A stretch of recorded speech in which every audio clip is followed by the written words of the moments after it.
तदेव निष्कलं ब्रह्म निर्विकल्पं निरञ्जनम् तद्ब्रह्माहमिति ज्ञात्वा ब्रह्म सम्पद्यते ध्रुवम् निर्विकल्पमनन्तं च हेतुदृष्टान्तवर्जितम् अप्रमेयमनादिं च यज्ञात्वा मुच्यते बुधः न निरोधो न चोत्पत्तिः न बद्धो न च साधकः न मुमुक्षुर्न वै मुक्तः इत्येषा परमार्थता एक एवात्मा मन्तव्यो जाग्रत् स्वप्न सुषुप्तिषु स्थानत्रय व्यतीतस्य पुनर्जन्म न विद्यते एक एव हि भूतात्मा भूते भूते व्यवस्थितः एकधा बहुधा चैव दृश्यते जलचन्द्रवत् घटसंवृतमाकाशं नीयमाने घटे यथा घटो नीयेतनाकाशः तथा जीवो नभोपमः घटवत् विविधाकारं भिद्यमानं पुनः पुनः तद्भग्नं न च जानाति स जानाति च नित्यशः शब्दमायावृतो नैव तमसा याति पुष्करे भिन्ने तमसि चैकत्वम् एक एवानुपश्यति शब्दाक्षरं परं ब्रह्म तस्मिन् क्षीणे यदक्षरम् तद्विद्वानक्षरं ध्यायेत् यदिच्छेच्छान्तिमात्मनः द्वे विद्ये वेदितव्ये तु शब्द ब्रह्म परं च यत् शब्द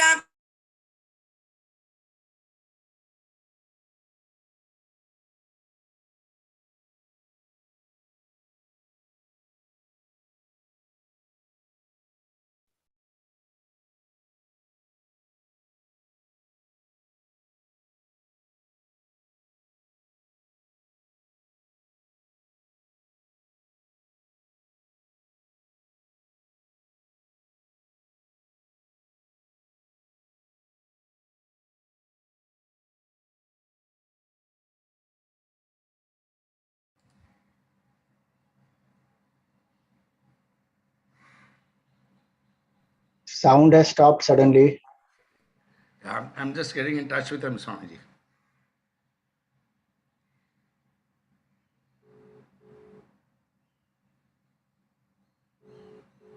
Hello, Zoya.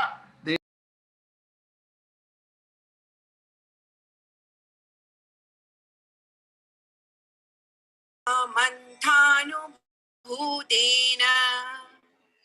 ज्ञाननेत्रं समादाय उद्धरेत् वह्निवत्परम् निष्कलं निश्चलं शान्तं तद्ब्रह्माहमिति स्मृतम् सर्वभूताधिवासं यत् भूतेषु च वसत्यपि सर्वानुग्राहकत्वेन तदस्म्यहं वासुदेवः तदस्म्यहं वासुदेव इति।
सुवेक्ष्यो जकुम्भां सुधा पूर्णकुम्भां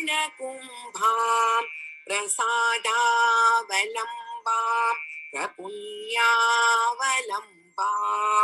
सदा सेन्दुबिम्बां सदा नोष्टबिम्बां भजे शारदाम्बाम् अजस्रं मदम्बाम् कटाक्षे दयादां करे ज्ञानमुद्रां कलाभिर्विनिद्रां कलापै सुभद्रां पुरस्त्रीं विनेत्रां पुरस्तुङ्गभद्रां भजे शारदाम्बाम् अजस्रं मदम्बाम् ललामाङ्गफालां लसदानलोलां स्वभक्तैकपालां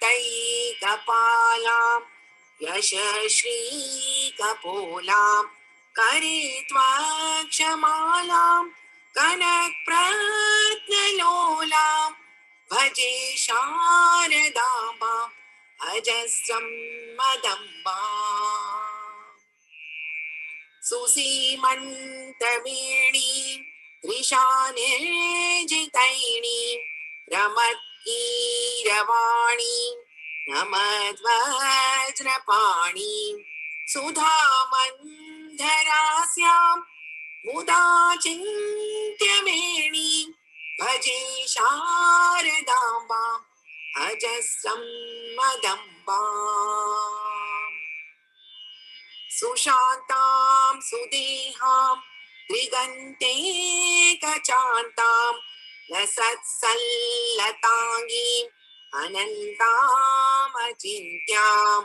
स्मरेतापसैसङ्गपूर्वस्थितां तां भजे शारदाम्बाम् अजस्रं मदम्बाम् उरङ्गे तुरङ्गे मृगेन्द्रे खगेन्द्रे मराले मदेघे महोक्षेधिरूढां महत्यां नवम्यां सदा सामरूपां भजे शारदाम्बाम् अजस्रं मदम्बाम् ज्वलत्कान्तिवह्निं जगन्मोहनाङ्गीं भजे मानसाम्भोज शुभ्रान्तभृङ्गीं निजस्तोत्रसङ्गीत नृत्यप्रभाङ्गीं भजे शारदाम्बाम् अजस्रं मदम्बाम् भवाम्भोजनेत्राज सम्पूज्यमानां लसन्मन्दहास प्रभावत्र चलचञ्चलाचारु ताटङ्गकर्णीं भजे शारदाम्बाम् अजस्रं मदम्बाम् भजे शारदाम्बाम् अजस्रं मदम्बाम्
Hari Om Swamiji.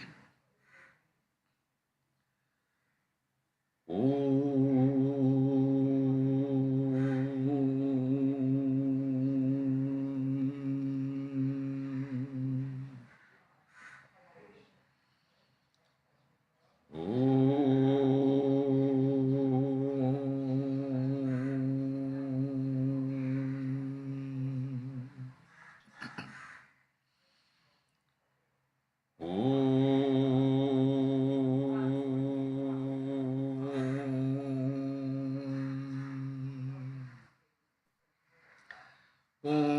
Sahana Bhavatu Sahanau Bhunaktu Sahaviryam Karavavahai Tejasvinavaditamastu ma vidvishavahai. Om Shanti Shanti Shanti. Samasta Jana Kalyane Niratam Karunamayam Namami Chinmayam Devam Sadgurum Brahma Vidvaram Sadgurum Brahma Vidvaram. Our respectful pranams, Swamiji. Salutations and welcome to all the other sadhakas who are with us today. I'll just make a couple of very brief announcements before Swamiji starts his discourse. The Sampurna Yajmans for today's discourse and all discourses of Amrita Bindu Upanishad are Sri Chittur Manohar, Srimati Jolly Silvipat, Srimati Nirja Birla, Srimati Radha Kini. The Sampurna Upayajmans are Srimati Chitra Vora, Srimati Kalpana Morparia, Sri Kishore Mallarpur, Srimati Kumud Gyanendra Mishra, Srimati Preeti Saxena. The Dhainik Yajamans for today's discourse are Srimati Malati Mazumdar, Srimati Manjari Parekh, Srimati Meghana Shastri. May the grace and blessings of Jagadishwara, Pujya Gurudev, Pujya Guruji, and the Guru Shishya Parampara descend upon them and their families. I would now request Swamiji to continue his discourses on Amrita Bindu Upanishad.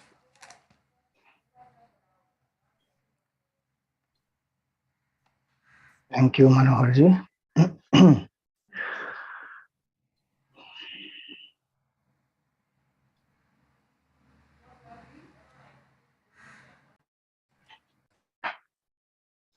Om Bhadram Karneभिः शृणुयाम देवाः भद्रं पश्येमाक्षभिर्यजत्राः स्थिरैरङ्गैस्तुष्टुवागुंसस्तनूभिः व्यशेम देवहितं यदायुः स्वस्ति न इन्द्रो वृद्धश्रवाः स्वस्ति नः पूषा विश्ववेदाः स्वस्ति नस्तार्क्ष्यो अरिष्टनेमिः स्वस्ति no बृहस्पतिर्दधातु Om Shanti शांति शांति। ओम समस्त जन कल्याणे निरतं करुणामयं नमामि चिन्मयं देवं सद्गुरुं ब्रह्म विद्वरम्। Hari Om, salutations to one and all. So in the first verse of Amrit Bindu, we saw that mind is of two types, pure and impure. Pure mind is that which is free from kama and sankalpa. Kama there is selfish desire, sankalpa is the fanciful imaginations which are the cause of kama. And the impure mind is that which is filled with this sankalpa and kama. Then it was said that this mind alone is the cause of one's bondage and mind alone is the cause of liberation. So how can the same mind be the cause of both? Is it not contradictory? So it is not in the same, at the same time. It is at different times. In the state of impurity, when the mind is attached to objects, bandhaya vishaya saptaha. Now, obviously, that attachment to objects in this context means the kama and sankalpa are the cause of that. So that mind is attached to sense objects. That mind is bound. That mind is the cause of bondage. And the same mind, when it becomes free from this attachment to objects, becomes a source of liberation. Bandhaya vishaya saktaha muktam nirvishayam smritam. So this line is very important because when we think about it, many times we blame other factors for our situation, for who we are, for what we are going through, how we meet things in life. But here the verse says, mana eva, mind alone, is the cause of the sorrow for a human being and happiness also for human being. So bondage and liberation have different meanings we saw in the earlier session. In simplest meaning, mind is the cause of misery, mind is the cause of happiness. A detached mind is the source of all happiness, attached mind is the cause of misery. Those of you who have heard me, you know I keep making equations just as a memory aid. So our sorrow is directly proportional to our attachment. Greater is our sorrow, greater will be our attachment. And the vice versa. The greater is attachment, greater is the sorrow. And so the vice versa is greater is detachment, greater is happiness. Though people in the world, we think that detachment means sorrow and attachment means happiness. How can I not be attached to my children and my house and my, people and my body and all that? And that is only cause of sorrow. Anybody passing by who is making a comment on me doesn't affect me, but my spouse makes a comment or my child doesn't follow what I say, then I get disturbed. Why? Because there's some attachment, some insistence. So first equation for today is sorrow is directly proportional to attachment and happiness is directly proportional to detachment. Second equation for today is insistence plus resistance is equal to sorrow. That insistence is the attachment. It has to be like this only. And if it is not what I want, if it is not as per insistence, then if it is something else, then there is resistance. Why this came to me? I don't want this. This should not have happened. Both these factors create sorrow. That is bondage. So insistence plus resistance is equal to sorrow. Acceptance plus independence is equal to happiness. So two sets of equations we see. The more we learn to accept life as it comes and the more we are independent, that is nirvishayam. Mind is independent. Now, can the mind be independent of objects completely? We will see as we go along. But why is it that the mind is depending on objects? That is first we have to see. Bandhaya vishaya sakta, it is said. Mind which is dependent on objects is the cause of sorrow. So, why do we depend?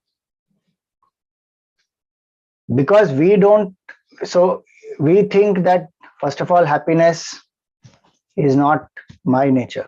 That is the ignorance of the self, ignorance of my nature as happiness. That is the root cause.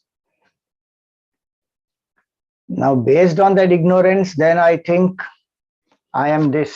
So there's false identification with this entity, Mr. So-and-so. This is only a tool, but I don't know that. I think I am this. Then I feel incomplete because this by itself is incomplete. And when I identify with this, then there's a world separate from me. So when I see that objects are other than me, When I see somebody eating something nice and feeling so happy, and somebody is watching some movie, somebody is playing some sport, somebody is listening to some music, and I see all this, then based on my own conditionings, my own past karma, plus my new perception, there are strong likes and dislikes that I develop. And then I superimpose. If I eat this, I will be happy. If I go there, I will be happy. If I become this, I will be happy. And also the other side, I don't like this. This makes me miserable. I don't want to eat this. I don't want to go there. I don't want to meet this person. So raga and dvesha we develop, and then we superimpose happiness and sorrow based on that. This is the reason why we get bound. All this is happening first in the mind. Ignorance of the self, then thinking of oneself as this body, mind, intellect, then I feel incomplete. And then because I feel I am this, then I see the world as separate from me, step 4. Then when I see the world as separate from me, then I, based on my own past vasanas, I transact and I do the perception. So that raga and dvesha makes me superimpose. 6th step. Happiness is in that, sorrow is from that. Now, whatever I seek, whatever I feel is having happiness, I run behind that. So I will desire those things, I will think about it, then I will act. And whatever I think is a source of misery, I will run away from it. So now some things I want, some things I don't want, and now I'm dependent on this. All my own imagination. No, Swamiji, it is really true. It is there in that object. If it was in the object, then everybody should have had same experience. Cigarette should have given happiness to all. A nice, let us say, cake should have given happiness to all. Forget all. The same person at different point in time, different experience one has. First bite of cake, oh, wonderful. 20th bite of cake, not same happiness as first one. And at some point, if one becomes vegan, or let us say, then one says, no, I don't want it. It has milk, it has sugar, it has this, it has that. I don't want any of this. So object doesn't have it. It is our mind. So if you see in the commentary, Guruji has written very nicely, there is Satya Adhyas, which means that object is separate from me. Then there is Shobhana Adhyas, based on my likes and dislikes. And then there is Sukha or Dukkha Adhyas, that there is happiness in that. That's how we get bound. And the source is, I don't know who am I. So when I don't know who am I, it continuously plays, this entire cycle goes on, and we are trapped in the cycle of birth and death. Now just imagine what a trick our own mind is playing with us, just because it doesn't know its own nature as happiness, and it has become extroverted. All source of happiness is here, but it is searching everywhere outside. And so here it is, Bandhaya Vishaya Saktaha. And what is this Vishaya? Is not only some sense object. Vishaya includes everything. Other than the real I, everything is Vishaya. So we seek happiness in the body also. This body, which is a source of, which if we actually do Vivek and see what is this body, except being a tool for sadhana or achieving things in the world, doing, exhausting our karma, what else it is? It is a bundle of 5 elements, 7 dhatus. Someone said this body has enough iron to make some 10 iron nails. It has enough lime to make 3 cakes of lime soap. It has enough, let us say, sugar to sweeten 5 cups of sugar, 5 cups of tea. And it has enough some phosphorus and all that to make some 1 matchbox.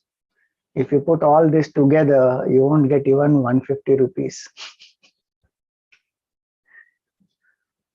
Of course, so many things we do with this body, we achieve many things, we can serve, those things are there, but moha for this body. And how much one does in this world, all based on this body. How much pain one gives to people also based on this body and the color of this body. This is skin pigmentation. For that, what violence happens in the world?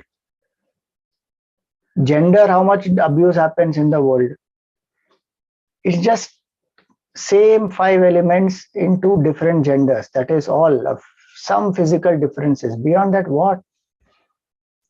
Both of them are burnt or buried at the time of death.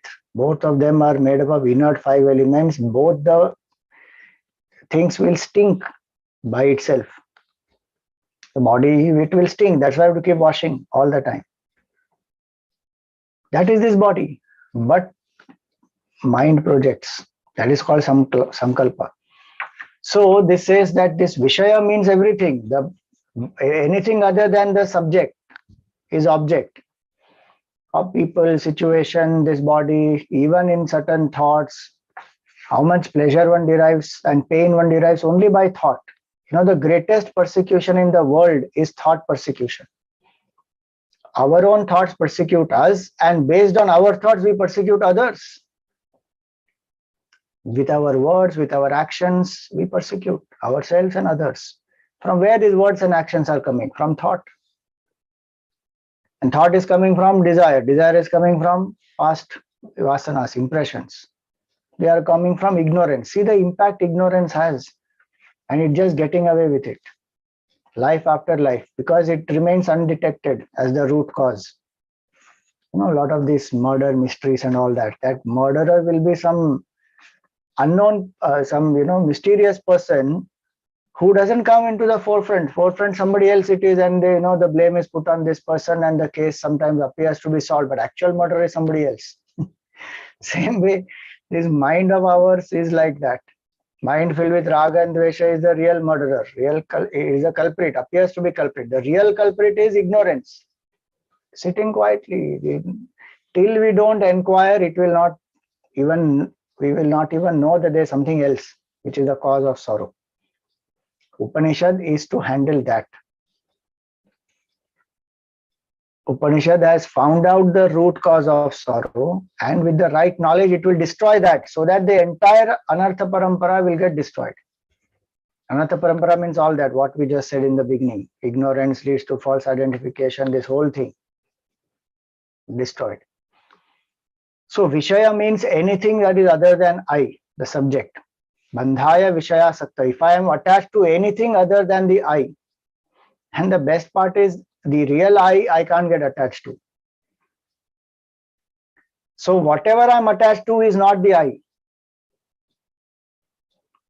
So Bandhaya Vishaya Saktaha. That's why Gurudev used to say that don't put the key of your happiness in someone else's pocket. Well, that's what we are doing. Any person can say something or not say something, do something, not do something. Any situation in life can happen, not happen, and my happiness goes up and down with that. How many people, how many objects have the key of my happiness? Think about it. They can control anytime. And these Vishayas also are very powerful. They have a deep friendship amongst themselves. The sense objects. In this context, I'm saying sense objects, Vishaya. Because one, it may start with, but it will bring all the others also. They believe in cooperative existence, coexistence. You just imagine, rainy season, when suppose one is watching some television, then one is only watching television, then slowly the desire comes, let me have some, whatever, popcorn, some chips or something. Then slowly some cool drink. Then slowly let me relax my back and spread my foot. So the sparsha says, relax your back, spread your foot, sleep aram se and then watch. The tongue says, let us eat something. The eyes are anyway seeing, the ears are anyway hearing. And then phone is anyway there to engage my hands, and I continuously keep engaging while doing all this. So each sense object brings everything else many times. So they are a team, sense objects. They will attack. Continuously their attack goes on. The mind which is detached becomes very alert. May enjoy the world, but no attachment, no compulsive behavior. The objects cannot tempt that person, nor the likes and dislikes will make that person act out of that compulsion. That person is free. So bandhaya vishaya saktaha muktam nirvishayam smritam. That's why in this Ashtavakra Gita, Ashtavakra Gita actually is one of the highest texts of Sanatana Dharma. It's like Mandukya Upanishad. One should not read just like that. One has to prepare the base nicely and then do Ashtavakra Gita. Then one will understand and even experience the truth indicated there. In that, in the first chapter, Janak Maharaj is told by Ashtavakra Muni, Muktimicchasi chet tata vishayan vishavat tyaja. Kshama santosha piyusha. You cultivate the nectar of forgiveness, contentment, all that, and give up this poison of sense object. Give up sense objects like as though they are poison. For whom it is said, those who seek mukti, mukti michhasi chet. If you seek liberation, reject these objects. Because one has seen enough. We saw in the first class what is the mindset of this seeker, mumukshu, who has seen the world enough. Now the person wants to realize that state of fulfillment. To that person, Ashtavakra Muni says, and imagine Janak Maharaj, he continues to rule the kingdom, but in his mind there is no attachment to any sense object whatsoever. That is his glory. Oh, Swamiji, I will also attempt that. Janak Maharaj Vairagya is absolutely different. We can't take just the example of his. In our situation, if we want to master our mind, then it is important to be away from the objects for some time, especially those which I am very attached to. So if I am very attached to, let us say,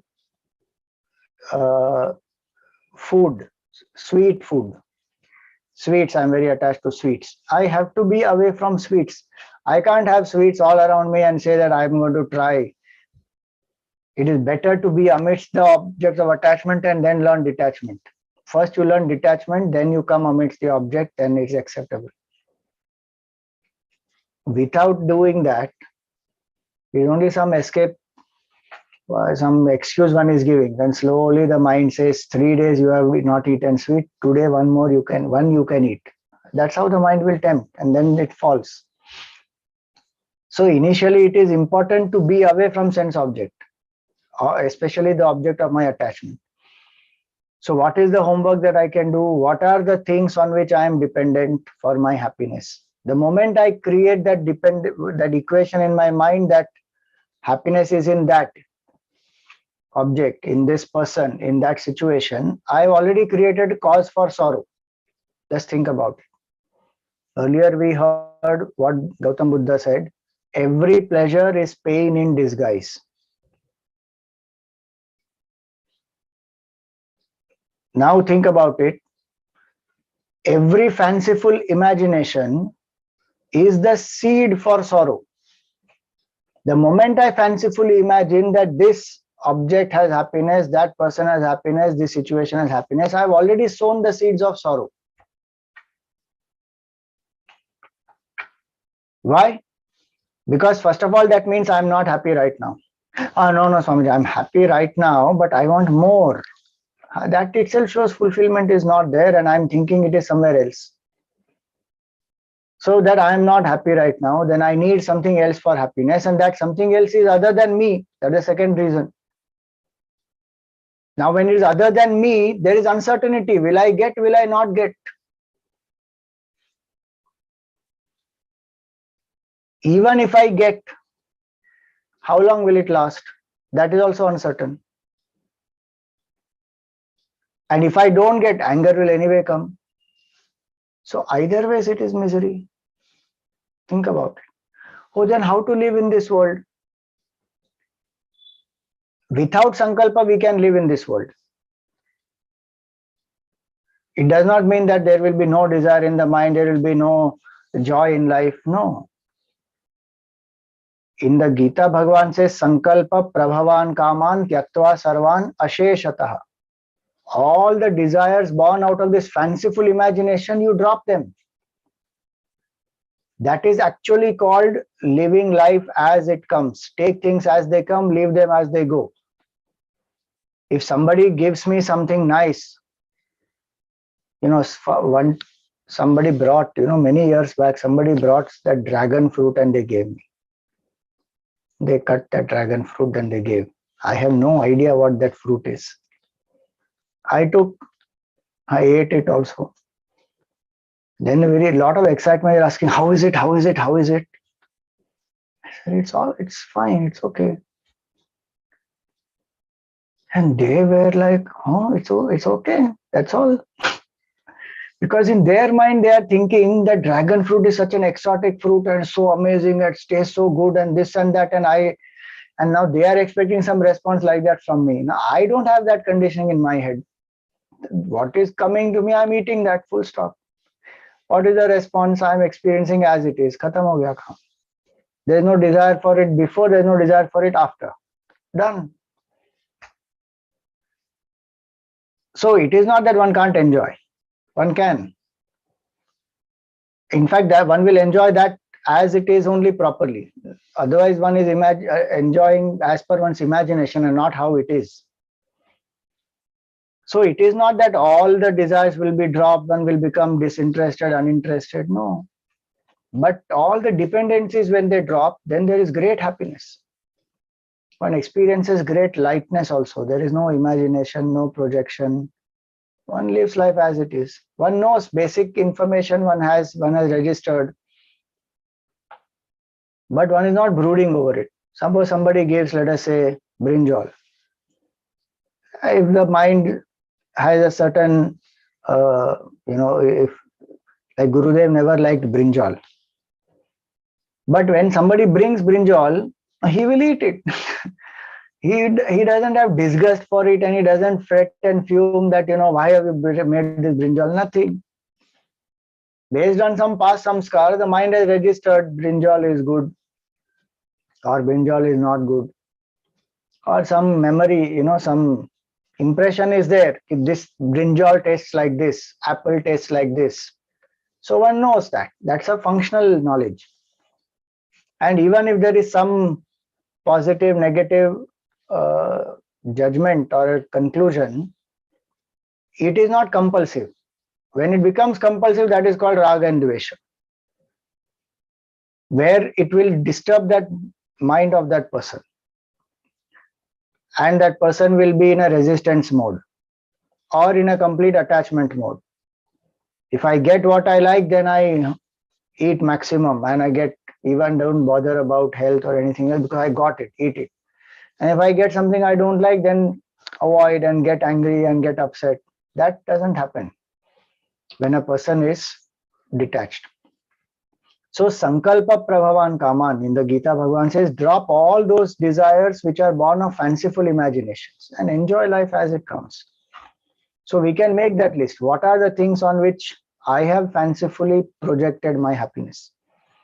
It can be on things, it can be on people, it can be on behavior of people. If they behave like this, then they are acceptable to me. If they don't behave like this, they're not acceptable to me. They should always conform to what I say. Now that's a false expectation in my head. I should be able to make everybody happy. Again, false expectation. Nobody should ever criticize me. False expectation. All these are fanciful imaginations also. Many of these, when we make the list, then we know how many people, how many things have the key of my happiness. Bandhaya Vishaya Sakta. And then the effort is to slowly detach from that, which means I may have to cut my contact with it for some time till I gain a certain clarity. So suppose I am very attached to sweets, then I need to be away from sweets physically, actually. And at that time, what do? I should think about reversing my conditioning. How much value I have added to that sweet, that I plus this sweet is equal to happiness. Now see the pain that that sweet brings. That sugar, what it will do to the body, what all imbalance it will create, how mind becomes so weak, cravings increase, weight I put on. Imagine, not imagine, meaning think, reflect. That is called Pratipaksha Bhavana. One has to see the painful side. So physically be away from it, then see the painful side of it, and third step, find some substitute, a better substitute, if that is required.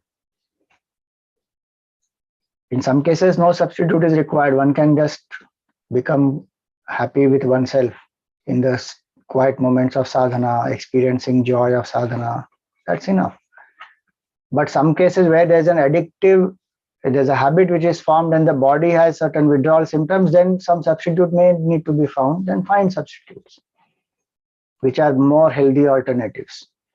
Then slowly one has detached from it. So bandhaya vishaya saktaha muktam nirvishayam smritam. So a person who does this vivek understands that in bondage there is no happiness. In independence there is happiness. In freedom there is happiness.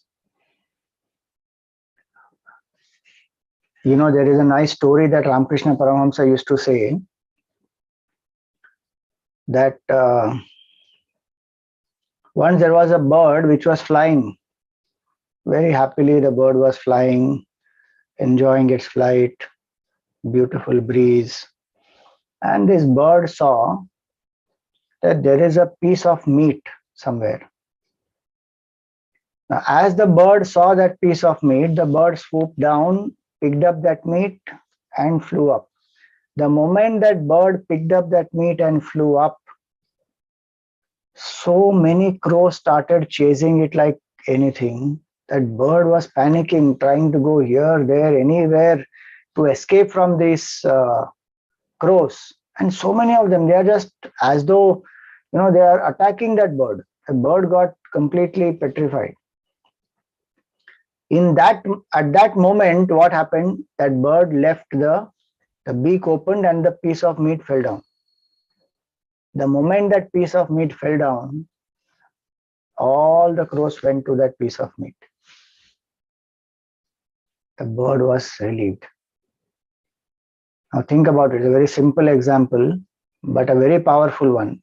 Our nature is happiness. Our nature is peace. Our nature is love. But some desire gets into the head. That's the piece of meat. And a host of thoughts, agitations, disturbances, everything will start coming after that. I'm talking about fanciful imagination, those type of desires. Then gone. This peace of mind is lost. And if one feels, see in that example, the limitation of the example is the piece of meat fell down. So the crows went there. In our case, we are not able to drop those desires. We hold on to them. Even if there are so many thought agitations and all kinds of challenges we have, still we will hold on. And get more and more stressed, tired, exhausted, but not drop the desire. And there, what happens?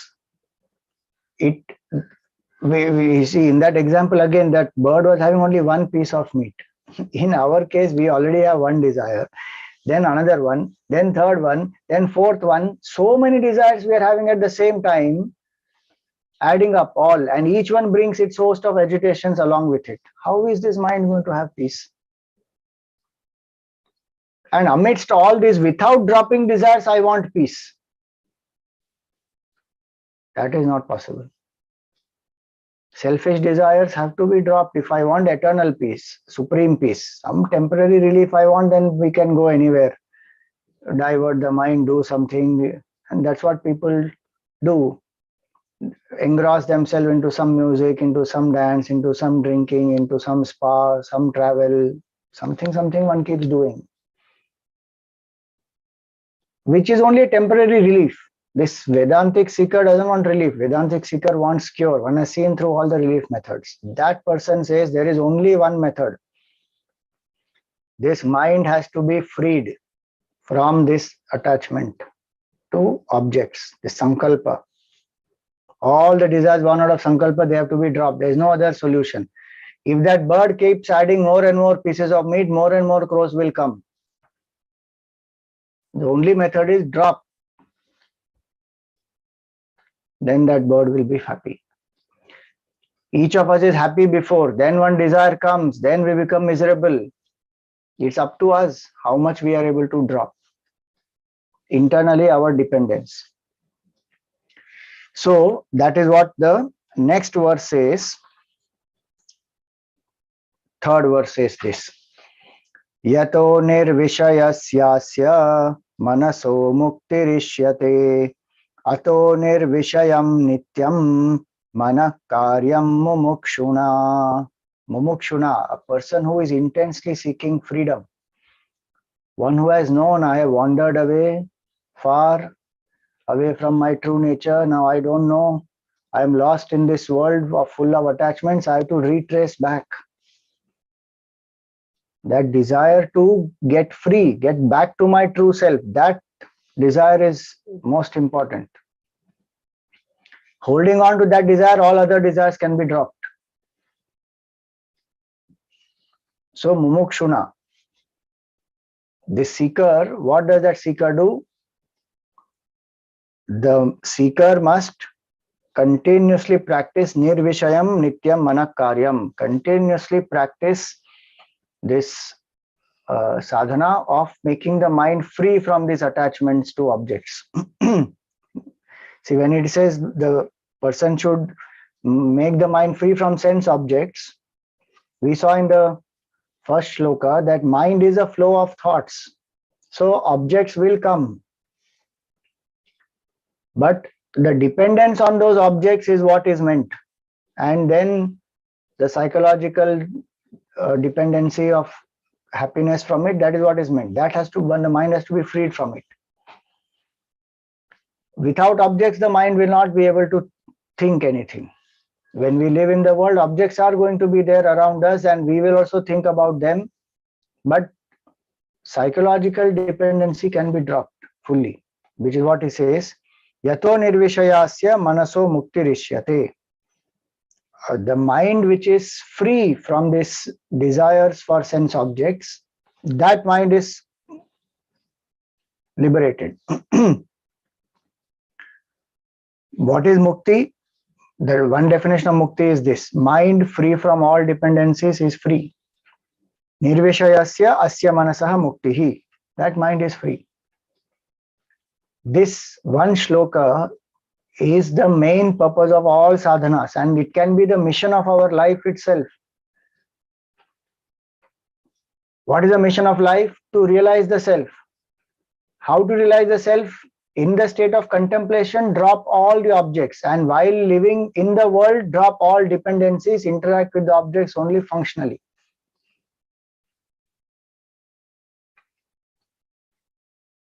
Where we only use them, but we don't depend.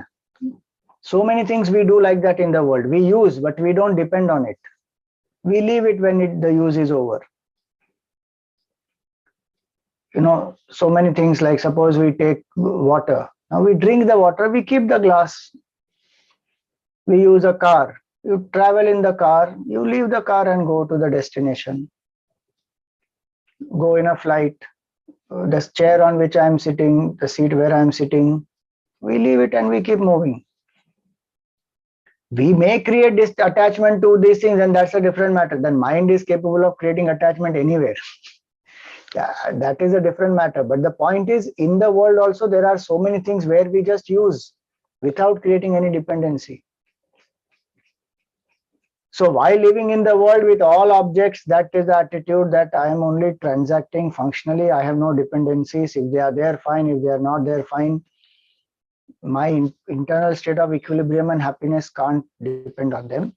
And in the state of deep contemplation, literally one drops all objects from the mind. This making the mind free from all sense objects and all dependencies is the purpose of all sadhanas. You think about it. And such a mind is what is required for meditation or contemplation on the self. So verse 4 and 5 will tell us about that. So now here, when a person wants, one has understood that, I have forgotten who am I, that ignorance of the self, and I am lost in the world, far away, and caught in the cycle of birth and death. One wants to come back. Return plan. Will we ever go to a destination without a return plan?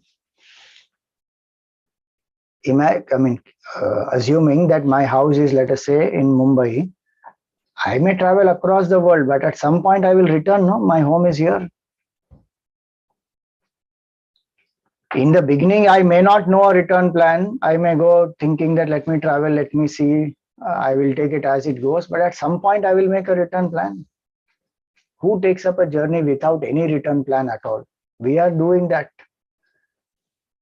Lost, we have gone away from the home, traveling life after life, so many jivas, so many embodiments we have taken, so many forms we have taken, so many worlds we have been into, but there's no return plan.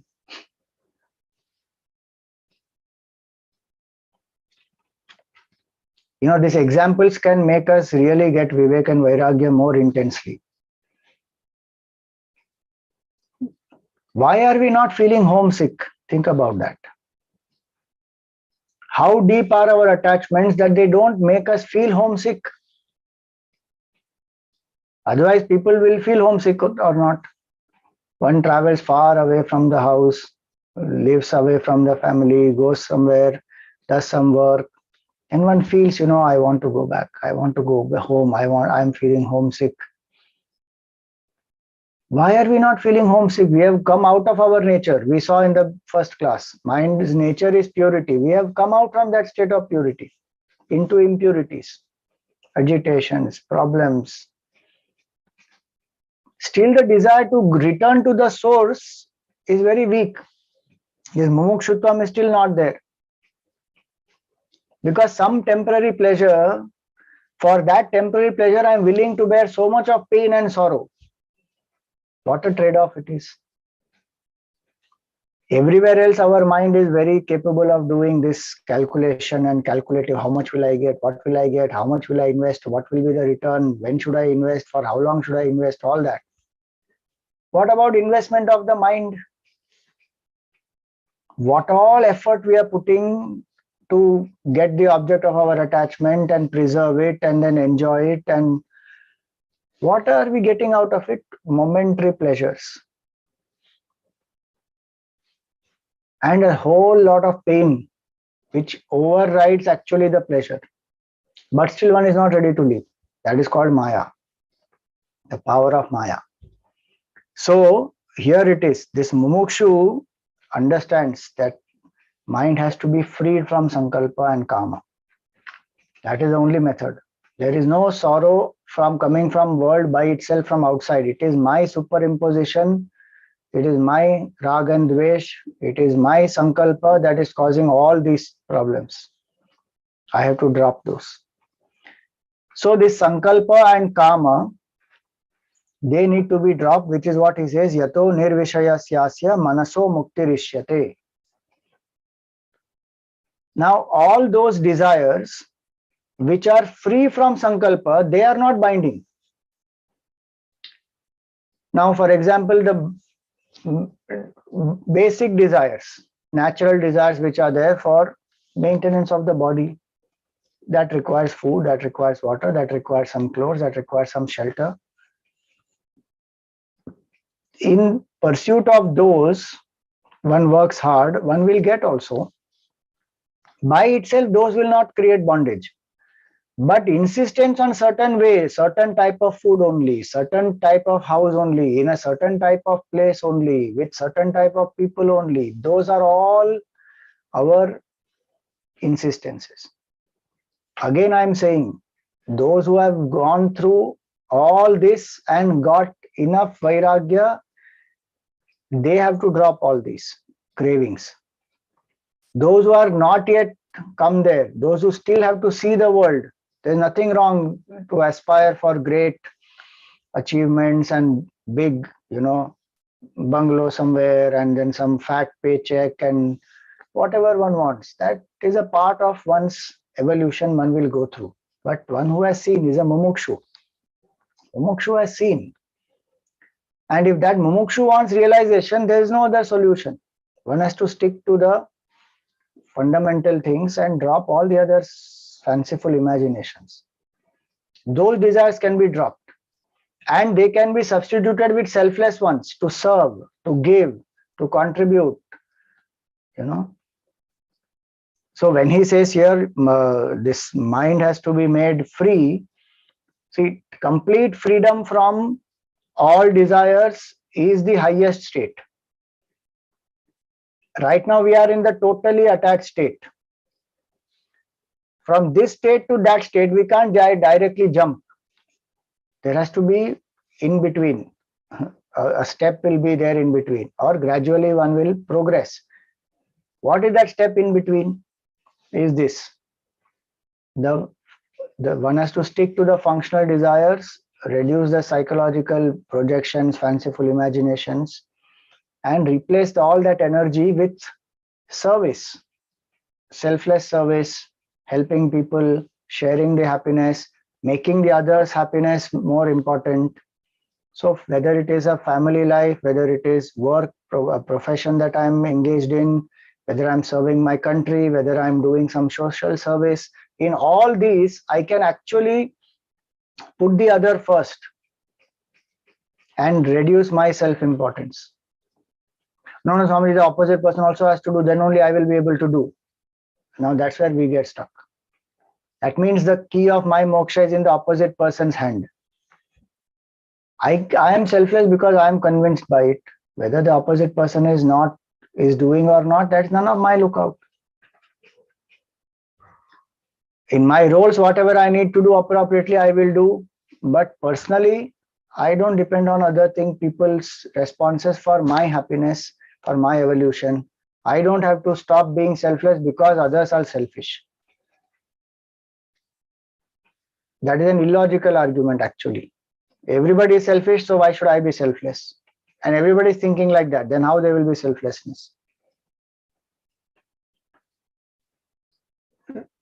The more mature one and the more intelligent one, the person who wants to evolve, that person has to take the first step for oneself, not for others. And so that is a via media, in between. To fulfill the desires which are necessities without fanciful imaginations, to serve selflessly, to contribute towards the betterment, and genuinely not wanting some ego boost or some recognition, glory. People may do that out of their habit or their feeling, but one is not doing it for that. And so when one does that, slowly, one transforms the selfish desires into selfless ones. One expands the desires. We see in the Gita, etc., it comes. So if I want to eat sweets, before I eat sweet, let me distribute it to 100 people first and find the joy. There's so much more joy to see those 100 people eating that sweet and the smile on their face. Compared to that joy, this pleasure of the eating that sweet is very limited. When we start enjoying the subtler joys, the lower ones will drop.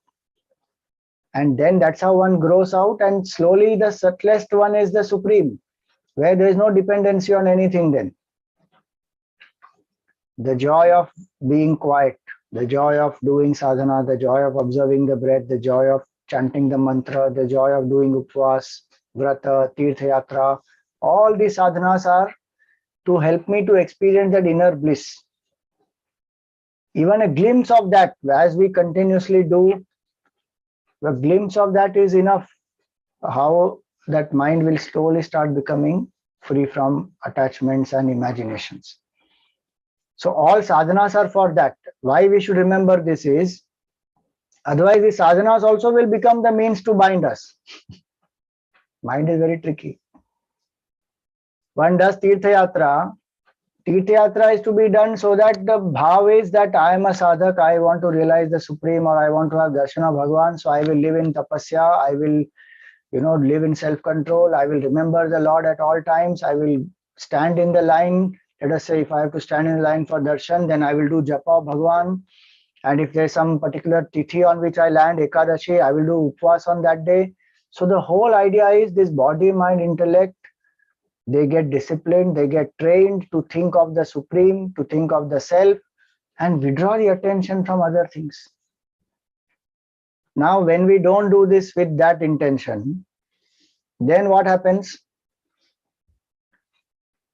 One goes to Rishikesh, and today it is, in some ways, I feel sad. It's my personal opinion. I mean, don't take it very, I'm not generalizing, it's my personal opinion. That place which was meant for sadhana, today people go there for anything and everything. To do bungee jumping, India's highest bungee jumping is there. To do whitewater rafting, or to go and eat in the chotiwala and then take a photo and tick that one of my life goals is achieved. What all happens there now? So the purpose of the Tirtha Yatra is gone now. Now it is not a Tirtha anymore. Now it becomes like a destination where one just travels, enjoys and comes back. Even one goes to Chardham, etc. For a few moments, one's mind is in that, in the temple, maybe have darshan, but most of the time one is doing other sightseeing and taking some photographs and taking some videos and enjoying some food out there and finding out what is a special food here and what can I eat and what can I enjoy and all that stuff. So this mind can make even the means of freedom into sources of bondage. Upvas. How many people do upvas with the attitude that I must sit near Bhagwan? Upa means near, vasa means to sit. So that day when I'm not eating food, the pranic energy is going upwards. That's the purpose of upvas. Otherwise, the pranic energy goes downwards to digest the food. Upvas, when I'm not eating food, the pranic energy will automatically go upwards, and with that urdhva retas, that energy going upwards, when I do japa, when I remember Bhagavan, I do chanting, it has a very different power. Now, that is a sadhana. It is to reduce the ego, it is to think more and more of the divine. But so much upvas happens in the world many times for the kirti, for glory. I did 8 days of upvas, I did 15 days of upvas, I did every Ekadashi in this whole year. And then there is show, then there is some function, and then there are people who will come and they will greet and they will. So I'm not saying it is wrong completely. I'm just saying that the purpose of sadhana is to reduce the ego. It should not be to boost the ego. And only that person knows that whether it is being done with attitude of increasing the ego or reducing the ego. So when he says here, yato nirvishayasya manaso muktirishyate, the meaning is that the mind which is free from desire of sense objects, that mind becomes free. So no desire for recognition, name, fame, glory, enjoyment through sadhana. It is to dissolve all this raga and dvesha that sadhana is done. So if I want to free my mind from objects, what should I do? One, that's why we have to do sadhana specifically. One part of the sadhana is to sit quietly and withdraw the mind. So I can do japa walking also, or I can do japa by, when I'm waiting in a line also, I can do japa at any time. Each one of us have enough opportunities to do japa. That does not compensate for actually sitting down, closing the eyes, withdrawing the attention and doing the japa. Because in the first one, I'm still engaging my senses. In the second one, when I'm sitting quietly, I'm withdrawing the senses. There is a great impact that has on making the mind free from sense objects. So to make the mind free from sense object, every day, sometime one has to sit and learn to withdraw the attention and focus on the self or on God. So that's first way to make the mind free from sense objects. Second way to make the mind free from sense objects is also, again, it is to sit quietly and focus on the breath. Inhalation, exhalation, and gap between these two. In pranayam, there is, when we take the breath in, purak, then there is antakumbhak, we hold the breath. At that moment, if we pay attention to that moment, no objects are there, no thoughts are there, the breath also is held, it is still, the body is still, the breath is still, the mind is still, the intellect is still, one will realize the truth. Samadhi happens through that kumbhak. And 2 times kumbhak can be done with every breath. Look at that. So every breath is giving me 2 opportunities to free the mind from sense objects. Just imagine what Bhagavan has done. Imagine what opportunities for sadhana we have. And then we say, my life is so busy, I don't have time to sadhana. You are breathing, na? With every breath, 2 opportunities are there to do sadhana. While holding the breath, after taking the breath in, I hold anta kumbhak. And then I exhale, and then again I hold, that is bahish kumbhak.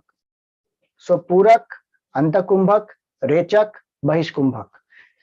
If I do this even 10 minutes, because somebody may say, I don't know the self, I don't know God. Okay, then follow this method. That consciousness is the real enlivener in us, because of which everything is happening. One will realize that.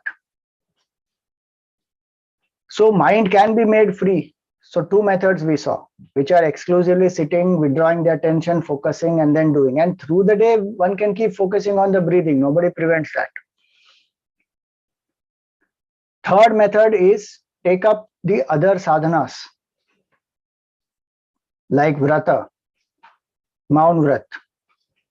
Now, if I maintain silence, so many things I will not think, because I don't want to verbalize, I don't want to speak, I am not interacting with people, their thoughts, I am not taking insight, so mind will become relatively free. And if at that time when I am in Maun, I am doing some adhyatmic sadhana, or I am, doing some japa or any such thing, again it is helpful. So take up some other sadhanas. Vrata can be done, upvas. So I will not eat food. Again, the thinking about food, etc. will stop. Then one thinks about Bhagavan. Yatra, yajna, havan, puja, bhajan, all these spiritual practices are to make the mind free from sense objects. Then, so 3 things I am saying. First one is sit quietly, meditate on self, or chant the name of God, or do any sadhana connected to God, where the senses are withdrawn. Second, focus on the breath. Third, take up other sadhanas where withdrawal is not necessary, where with the engagement I am able to have the bhav and remembrance of the Lord, where senses are engaged. Fourth, while engaging with the sense objects and people, etc., try to neutralize likes and dislikes. So if I don't like brinjal, I should eat brinjal. If I don't like getting up early in the morning, I should get up early in the morning. If I don't like to talk to a certain person, I should talk to that person. So that this dvesha gets dissolved. If I am feeling very hurt and my ego is not allowing me to forgive, I should forgive. That's the sadhana. Because this raga and dvesha are causing all imaginations and attachments. That has to be removed. So what I am attached to, I withdraw from that we saw earlier, and what I am having aversion towards, I engage in that, and I let go, I forgive where I am feeling some pain or hurt. So if I do some of these things, the mind will learn to become free from this sense objects. One more thing I can do is stick to what is my duty, whether I like it or not. Kartavya karma. And what is not my duty, don't bother, because there is not enough time to do my duty only. Where will I do things which are not my duty? But most of the time we are doing opposite. What is my duty, I am not doing. What is not my duty, I am going on doing. So many things we bother about people, society, vyavahar, and we comment about their life. This person did that, person did this. Where is the time? We have no time enough to do our own sadhana, exercise, and japa, and daily duties, and taking care of family, etc. In that, why am I adding extra other things? So kartavya karma. So in the Gita, Bhagavan says, niyatam kuru karmatvam. Oh Arjun, do your obligatory duties. Stick to only that. Niyata karma. Reduce this kamya karma, this selfish desire prompted activities, and completely drop nishiddha karma. What is prohibited, just drop it. If I follow that much, mind will learn to become free from dependencies. So for today, we will stop here. Now with such a mind which has become free from dependencies, what to do? Because remember, our root cause is ignorance. That has to be removed. So that we will take up in the next session.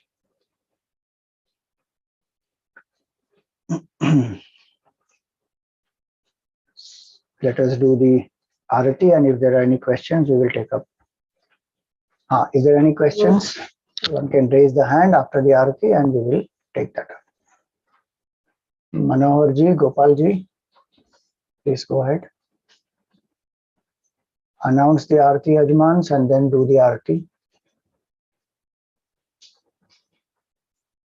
We can't hear the sound.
Shri Sadgurunath Maharaj ki jai. Hari Om. Today's Arati Yajamans Hemanti Vadva, Srimati Hemanti Vadva, and Srimati Ela Desai. May the blessings of Pujya Gurudev, Pujya Gurudi, and the Guru Shishya Parampara descend on them and their families.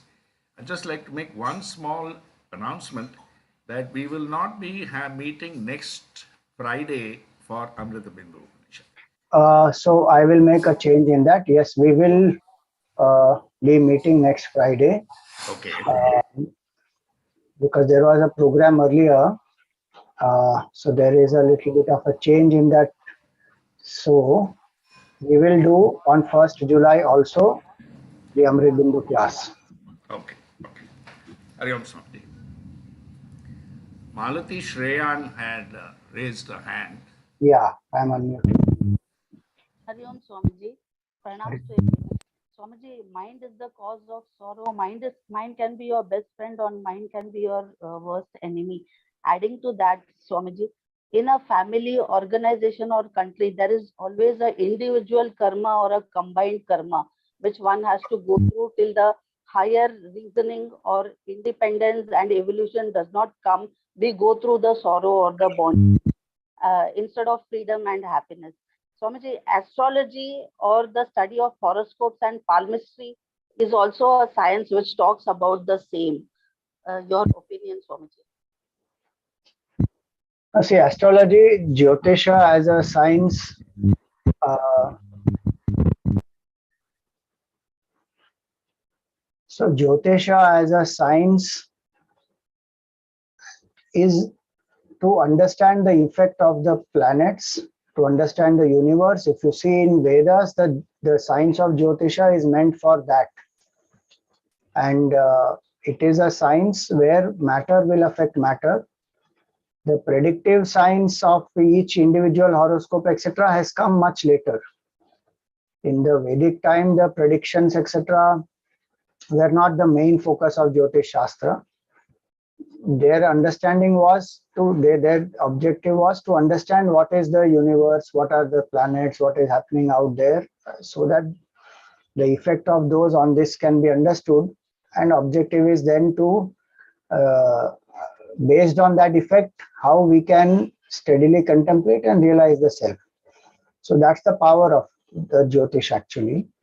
The effect of the planets and then the time based on this. What is the effect of matter? What is the effect of such time on each of us? And then how one can contemplate. So it is a subjective science, no doubt. I mean, it's a predictive science, no doubt, but it's not a defining science that if what is said there 100% will happen exactly as it is only. Because human being is blessed with Purushartha Kshamata and one has the Buddhi, one can put efforts and create a new future for oneself. As per the law of karma, whatever one has to face that one cannot avoid, that's a prarabdha karma. But the prarabdha karma also has 3 levels. One is prabal prarabdha karma, which one will not be able to change. One is the madhyam, which one can change with great effort. And one is the very manda. It is simple, very, very small, simple it is. So that can be changed with much more effort. So Purushartha is always greater because prarabdha is Purushartha is the cause, prarabdha or destiny is the effect. And astrology can only tell that these are possibilities. Astrology cannot say this alone will happen.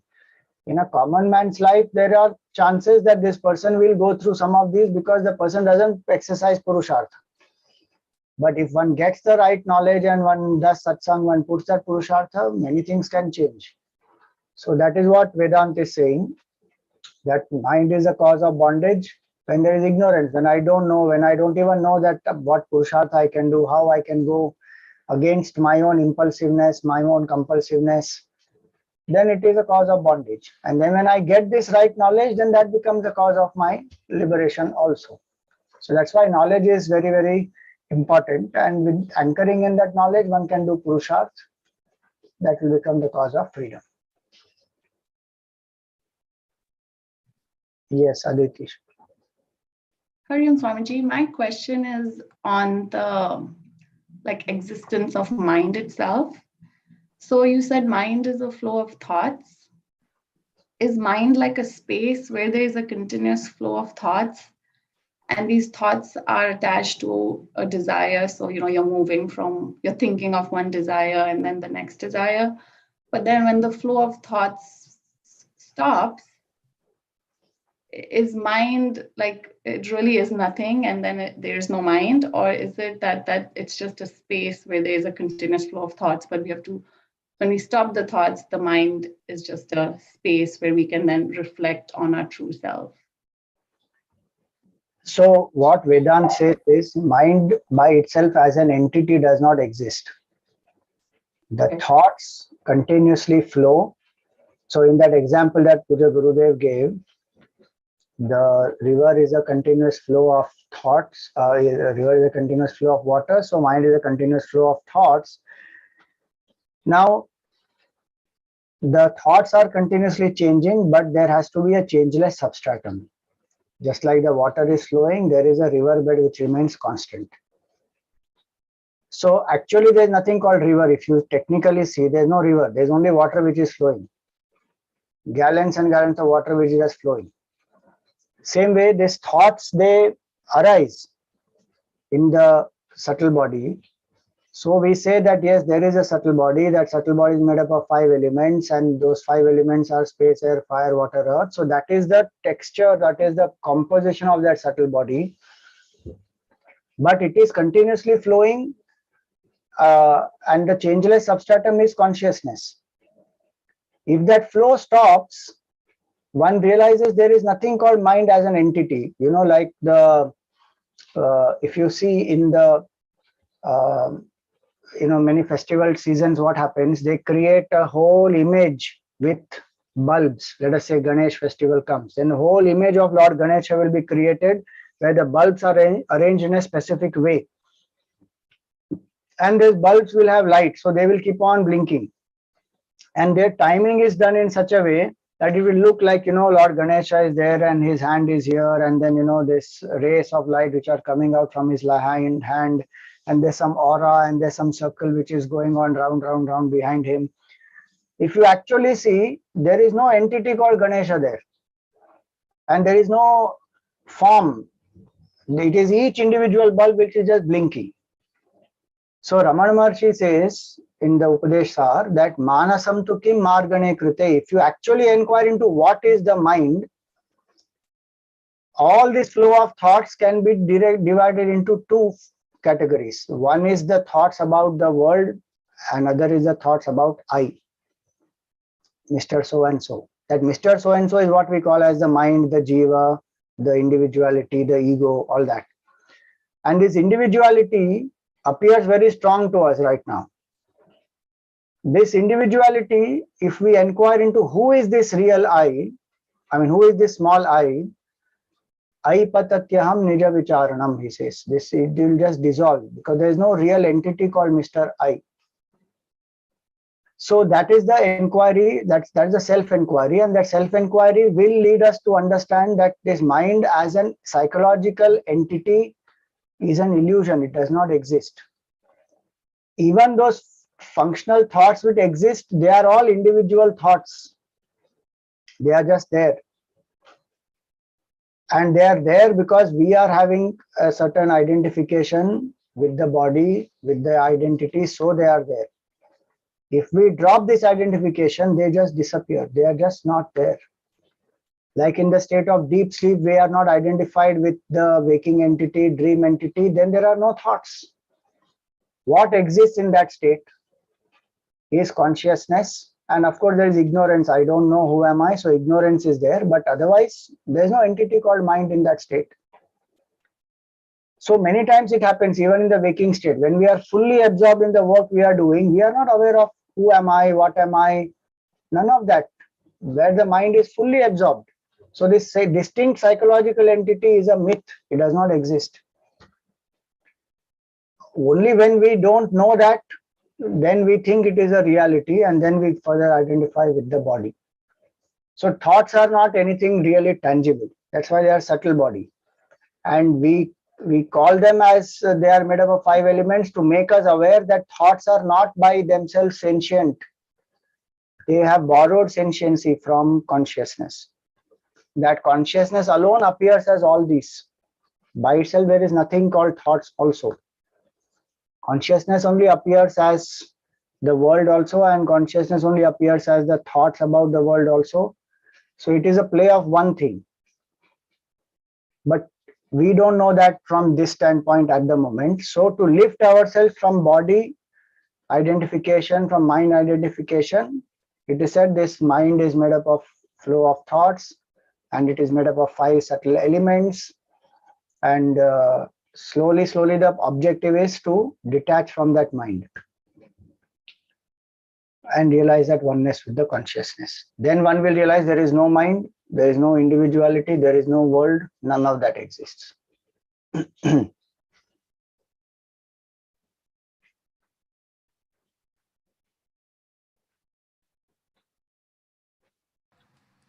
The question from Gitanjali Soham, may I please ask how to choose between Nitya Karma, my duty as a mother, and my desire to listen more to remove the ignorance that I have inside?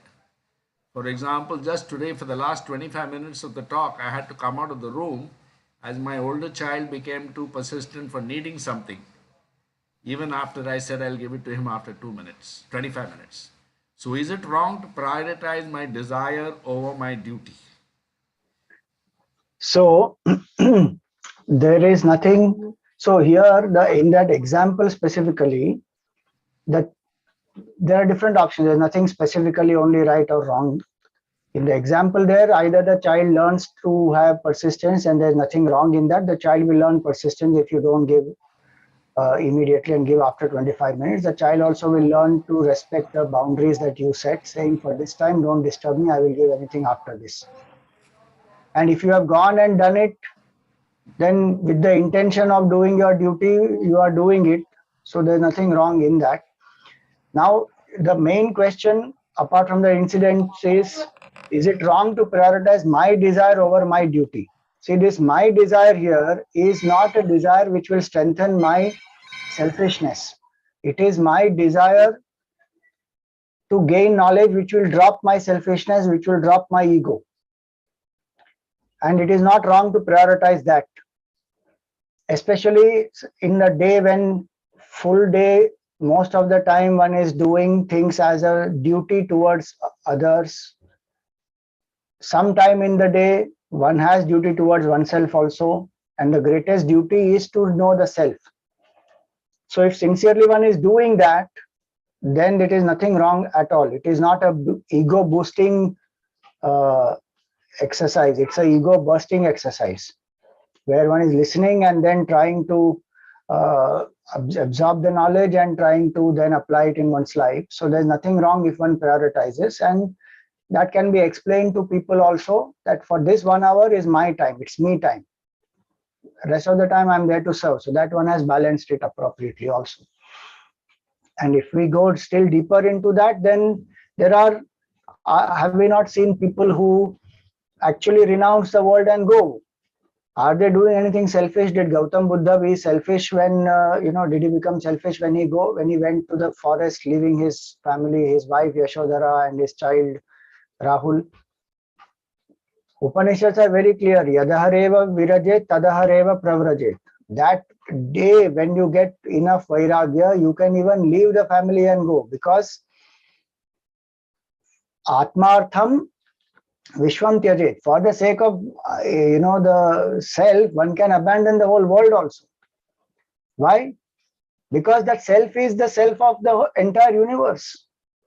And the person who comes to realize that supreme self does the greatest service to the world. There's no greater service that can be done except realization. It's not a selfish desire at all. It's a desire which puts an end to all other desires and puts an end to ego finally, which is the root of all selfishness. So if one has that level of vairagya, Shastra even says you leave and go and contemplate on the self. And one Buddha realizing the self, look how many countless people are benefited or not. One Ramana Maharshi, he left his house at the age of 16. How many millions of people are benefited? So the benchmark to say what is a desire, the prioritizing desire and duty is my desire boosting my ego or is it reducing my ego? If it is not boosting my ego, there's nothing wrong. And if it is not, for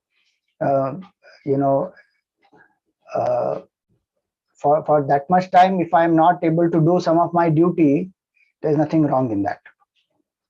Where one can balance, one should balance. Where if it is required, one has to even drop the duty completely, one can drop and go.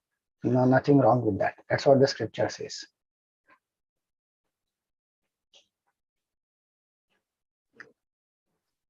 Pranam Swamiji, infinite gratitude. It was so helpful to get your answer. Infinite gratitude. Only tears of gratitude. Hari Om.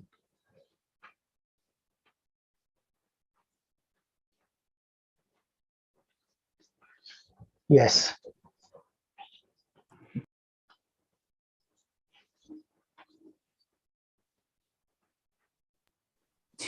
Hari Om Swamiji.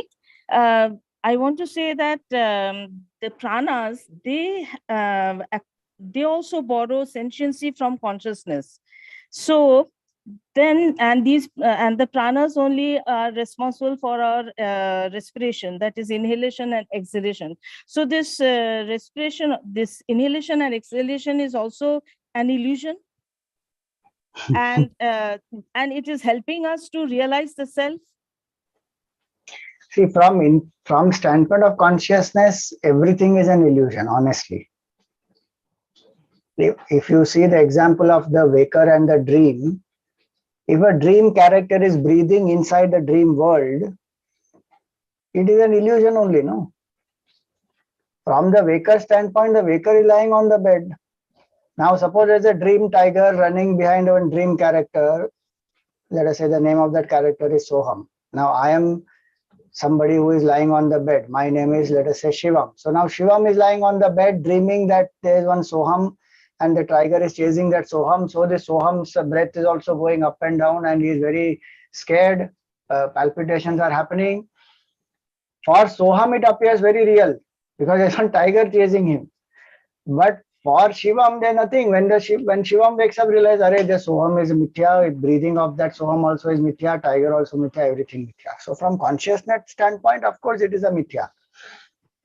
And the sadhana is only to realize that. So focusing on the prana, so just like that dream tiger can help that person to wake up, same way, all the sadhanas are to help us to wake up, to realize, I am already that which I am seeking. My nature is that infinite consciousness. Then what am I, worried about? The tiger was also illusory. Running also was illusory. Breathing was also illusory. Everything illusory. And that you are saying that during we inhale and then there will be stop breathing, that is kumbhak, and then we again exhale and again stop. Again. So during this time, do we do our japa also along with it? Nothing. Okay. If one wants to realize the self, one has to still completely the body, mind, intellect, everything. At that time, no need to do japa. If you want to develop the extreme level of single pointedness or something like that, you want to do japa, you can do. So there are enough other sadhanas because many people are not able to focus their mind on the breathing. So it will be said while you are chanting, while you are inhaling, I'm just giving an example. Chant Om mentally. So the person will say, while inhaling, one is chanting Om. Then one is repeating Om in the mind. Then while exhaling, one is chanting loudly Om. Again, while inhaling, one is. So that is for somebody who is not able to focus on the breath properly. If you are able to focus on the breath without any other thoughts coming, and if the mind can be in that quiet state when the breath is being held, then nothing is required. Don't do any other sadhana at that time.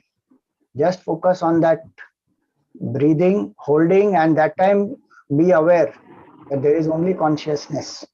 You will be aware by itself that will happen. So nothing else to do at that time. Thank you, Swamiji. Hari Om. But one important point, people who have heart issues, BP problem, cholesterol, all these kind of challenges must be very careful while holding the breath. They should do it, by consulting their doctor. And also, if you learn yoga from some proper practitioner, then only do it. Otherwise, don't focus for a long time on holding. Hold for 1 or 2 seconds and then exhale, because otherwise you'll have physical challenges. Okay, last question for today, Deepal ji. Hari Om Swamiji.